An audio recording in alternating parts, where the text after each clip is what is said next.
मे मास 1 तारिख लागू हेब नुआ नियम एने सरकार तरफ जारी है एक बड़ घोषणा जहाँ आपण मैंने समस्ते जानी रखा निहाती जरूरी जार सीधा सड़क प्रभाव आपण पकेट उपर पड़ पारे। एलपीजी गैस ठार आरंभ करी एटीएम संबंधी एमतीक बैंक संबंधी है नुआ नियम।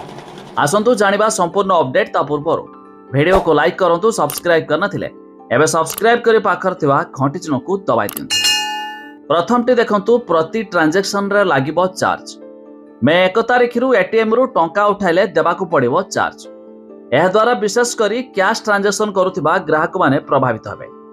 प्रतिटी कैश ट्रांजैक्शन पई 2 टंका चार्ज देबाकू पड़िबो। नॉन कमर्शियल ट्रांजैक्शन जेपरी बैलेंस चेक करिबा, मिनी स्टेटमेंट बाहर करिबा और एटीएम पिन चेंज करिया पई 1 टंका चार्ज देबाकू हेबो। तबे एथिपई विशेष चिंता करिवार आवश्यकता नाही, काहेकि ना फ्री ट्रांजैक्शन लिमिट पार करिबा परे एही चार्ज देबाकू पड़िबो। आ द्वितीय बैंक रे रखिबाकू हेबो मिनिमम बैलेंस।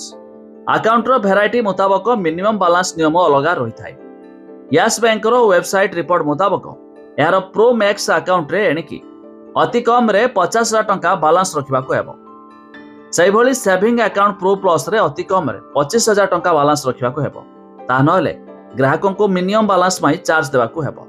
आ ता छडा साधारण सेविंग बैंक अकाउंट रे अति कम रे 10,000 टंका बैलेंस रखिबाकू हेबो। ता नहले अकाउंट रो फाइन काटिबो यस बैंक। अब नेक्स्ट होची बढ़िबो एलपीजी दर। प्रत्येक मासर 1 तारिख रे रंधन गैस दर रे परिवर्तन होई थाए।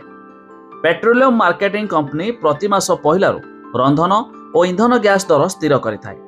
तबे एही क्रम रे एलपीजी, सीएनजी और पीएनजी दाम स्थिर कराई थाए। तेणु 14 केजी घरे गैस और 19 केजी कमर्शियल गैस दर केते परिवर्तन हेबो ताहारी उपरे लोकक नजर रहइबो, जाकि 1 तारिख रे ए दर मध्य निर्धारित हेबो। अब नेक्स्ट होची पेट्रोल दर बढ़िबो ना कमिबो।